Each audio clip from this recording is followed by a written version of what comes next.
My husband had a serious injury weeks ago. He's bedridden and his family come to see him every day. Mother-in-law keeps drilling what I need to do to make my husband comfortable but does nothing to help. Just visits every day and sits around expecting to be fed and entertained. Sometimes Bil, his wife and kids join them and turn the house into a mess. Yesterday Mil, her husband and son came again. They checked on my husband then went to sit in the living room for hours. I served them coffee and croissant. Hours later my husband threw up again, second time. I had to take care of changing his clothes and cleaning the sheets to avoid infections. I was exhausted. I came downstairs and mother-in-law looked at me and asked, "Hey, where's our dinner?" I was shocked that after seeing me go up and downstairs many times and cleaning and bringing new sheets and running the washing machine that she'd expect me to prepare dinner. I'd already eaten a sandwich at 6 and yogurt. I have problems with my stomach and stress and pregnancy made it worse. I'm 4 months in. I pointed at the kitchen and told her to help herself out. She gave me a look then said she didn't expect me to ask her to cook dinner at my house. I said I didn't expect her to ask me to cook dinner while I'm taking care of her son. She started arguing about the way I spoke about my husband saying as his partner. This is the least I could do and called me unhinged for throwing in her face that I'm helping my husband. She got her husband involved asking what his thoughts were on me making guests go hungry and forcing them to cook themselves, when this supposed to be my duty as a host homeowner. Father-in-law said they could order food and call it a day and yelled at my younger brother-in-law to stop playing on his phone and order food, but mother-in-law got mad and lashed out criticizing me saying I wasn't up to the challenge of taking care of my home and my guests like an adult. I lost it on her and told them to leave since she kept yelling disrupting my husband's sleep. She left after saying she felt sorry for her son and grandbaby with an aggressive wife and a mother like me. She told everyone and my older brother-in-law said he understood I'd a lot on my plate, but lectured me about how I should have respect for his mom who was a guest. Repeatedly saying if that was his wife she wouldn't have acted this way. And that I shouldn't use taking care of my husband against them.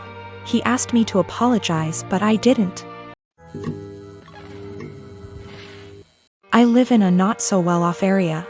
I am not well off by any means, but I have a Wi-Fi connection. My Wi-Fi has a 4-device limit. It's the cheapest plan they have. My neighbors have a 12-year-old daughter who has to attend online classes. I know her well because she comes over fairly often to hang out with my daughter as they are friends. Her name is Shania. We live in India. Shania is an Indian name. I am also Indian. Shania's parents told her they cannot afford Wi-Fi, so she asked me if she can use mine. I agreed, and said the only condition was that she has to study hella hard and do her best. She agreed and has been using it for a while. Over the past 2 months, I have been finding it hard to use my Wi-Fi. The web portal for the Wi-Fi says 4 devices are constantly connected to it when all I am using is my phone, and my daughter is using her laptop. Sometimes, my daughter can't connect to her own classes and uses data. I asked Shania about it last week, and she said her parents forced her to tell them the password and that they have been using it. I went and spoke to her parents about it, and said that it is only for her to be able to attend classes. They said they will stop using it. But over the week, 4 times my daughter's classes got interrupted because there were multiple devices trying to use it. Yesterday, Shania told me that our other neighbors also have the password and are also using it, that her parents gave it to them. I went and warned her parents again, said I will change the password, but they made false promises again and shut their door. I changed the password and gave Shania the new one, but her parents forced it out of her again. My daughter's education needs to take priority, her classes are important. I can't let her education take a back seat, but if I change it again and not give Shania the password, her education will get affected. My brother lost his job along with all his savings several months ago, and soon after he asked me if it would be okay if he and his wife stayed with me until they could afford their own place again. I hesitated at first, considering I only have a 1-bedroom apartment, but according to them they had no other options, so of course I invited them over and bought a blow-up mattress for the living room. For the first month things were manageable, although admittedly cramped. Then my brother told me that sleeping on the mattress was giving him back pains. So he asked if he could buy a small double bed for the living room. The living room is by far the biggest room I have, so I told him that would be fine as long as there was still room for my couch, TV, bookshelves. The living room is also connected to my kitchen in an open plan style. So I reminded my brother to leave walking space around the bed. It's now been 2 months and things have gotten a lot worse. When they first moved in, I would still use the living room every day to unwind on the couch after work. Now whenever I go in, there's a strange vibe like I'm intruding. My brother and his wife are often sitting in bed together when I go in. I always knock and stare at me pointedly until I leave. Sometimes when I sit down they will directly ask me for some alone time and say they would like the room to themselves. This came to a head yesterday when my sister-in-law messaged me with a timetable she'd made of when it would be a good time for me to use the living room. The timetable basically says that they will allow me into the room for an hour each evening, plus 20 minutes around meal times. I basically shut her down instantly and told her there was no way I'd be following the timetable since in the end it's my apartment. She sent me back a huge message with a dozen paragraphs about how my constant presence was ruining her marriage with my brother and they feel like they have no privacy. I tried to talk this over with my brother that night, but when I got home neither my brother //SIL were talking to me. So he's clearly just as pissed. Today an Amazon parcel arrived for my brother with a lock for the living room door, which I told him there's absolutely no way I will allow him to install. My brother says I'm creepy for wanting constant access to where they sleep and he's insisting on installing the lock anyway. My girlfriend and I have been together for 6 years. I know she's been wanting to get married and wanting for me to propose for a really long time. I've always put it off cause I never felt I was at the right spot for it, and I wanted to wait for the right time. Nevertheless, I know she's been waiting for it patiently for a long time, and if it was up to her, we would have gotten married years ago before I was even ready. Anyway, I figured since she's waited so long, I wanted to make it as perfect for her as possible. I chose the weekend of our 6th anniversary of our first date to propose to her. I was planning to have her come over to our house. I would have my mom and sister vacate for the night, and I would prepare a very nice dinner for her and would propose during that. I had written out this really long speech which I'd memorized after much practice because I wanted it to be perfect. Now my girlfriend has always wanted me to learn how to cook. I'm ashamed to say I've never properly learned how to cook, and I've never been really good at it. Since I live with my mother and sister at home, they always cook for me and they've never really needed me to cook. It's always one or the other of them, or both of them, doing cooking. At best, I'd just do washing up or chop up onions or something simple. I told them, look, I desperately need to learn how to cook a very nice meal. I told them she's always wanted me to learn how to cook, and it would be great if I could surprise her with this excellent dinner that I've made myself. She would never expect it from me. She would be thrilled. I told them I might just need some guidance. They weren't that enthusiastic first. They were like, we're really busy, we don't have time to teach a child how to cook.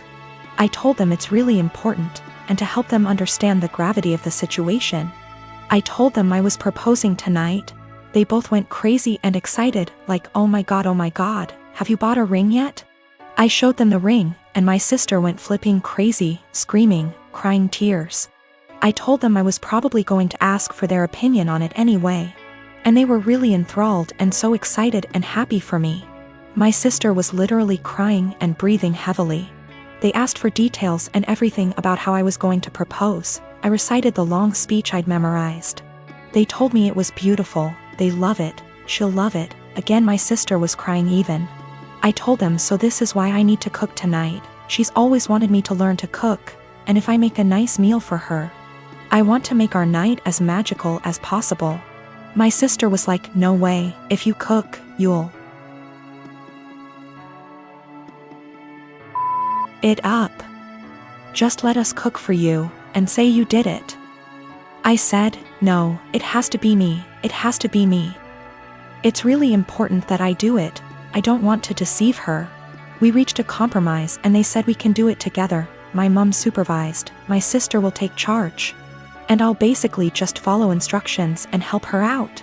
It turned out going really good, but how much I really contributed is questionable. They ended up taking way too much over me. Way more than I had planned. I had wanted to do it all myself with their guidance, but I ended up being just a helper while my sister did most of the work. I didn't want to let that spoil the night, so I just let it go. Then my girlfriend arrived at the door, and my mom and sister were getting ready to go out.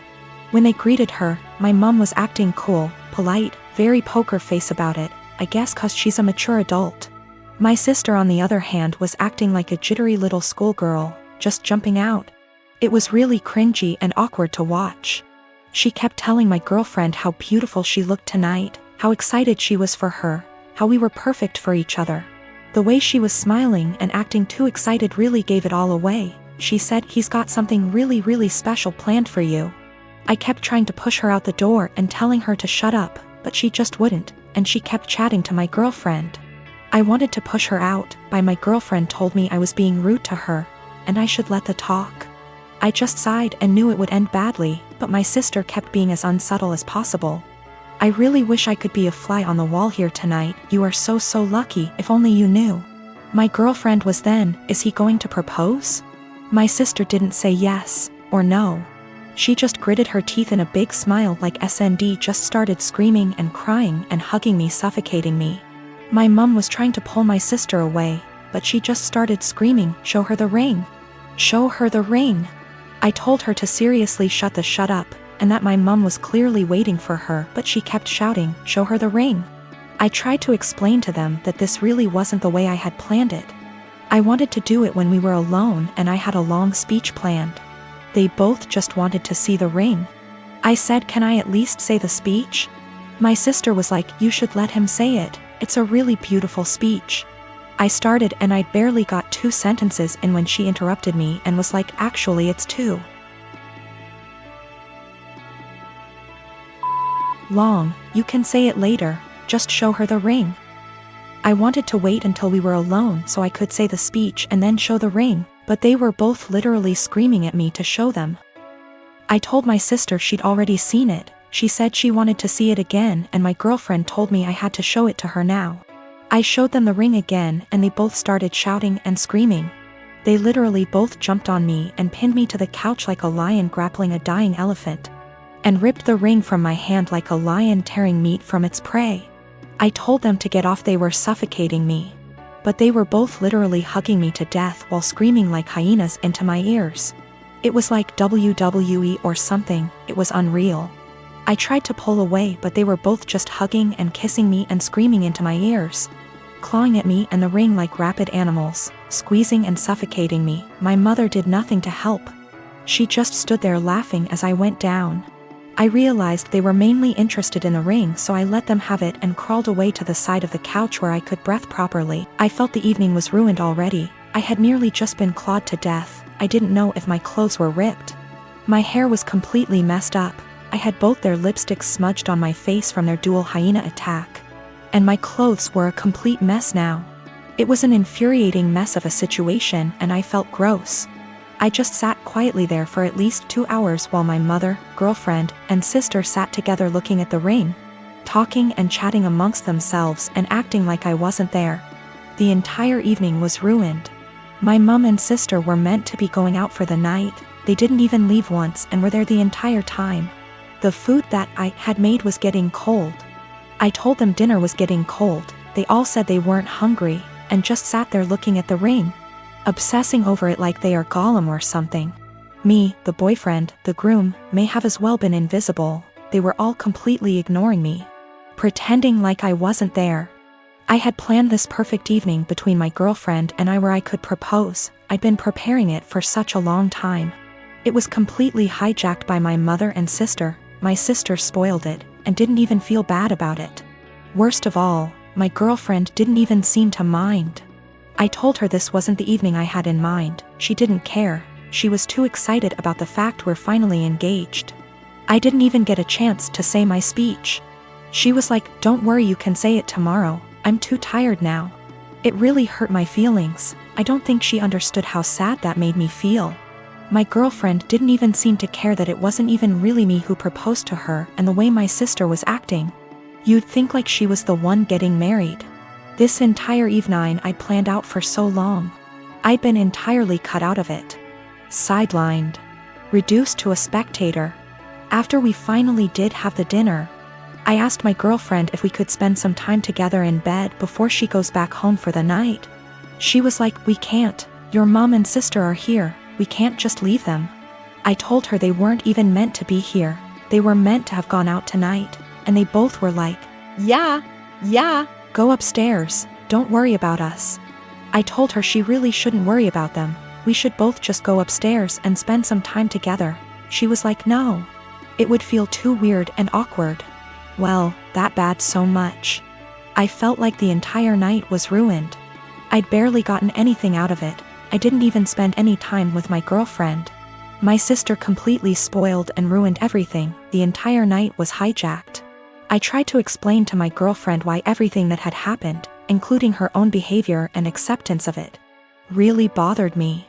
She didn't seem to understand and just brushed it aside. I explained to my mom, and she sort of understood and was apologetic, but tried to dump most of the blame on my sister. My sister was still in an excited, giddy mood. I asked her what was wrong with her. She said nothing. I told her she'd ruined the entire night and she acted like a 12-year-old or a clown. She got offended and denied it. She refused to see what she'd done wrong and how she'd ruined everything. I don't understand her behavior at all or why she would even act that way. I'm kind of hurt and offended by everything that's happened and the way they reacted to it. Do I have the right to feel this way? Should I just let it go and move on, or is there something I can do so that my grievances don't go unaddressed and ignored?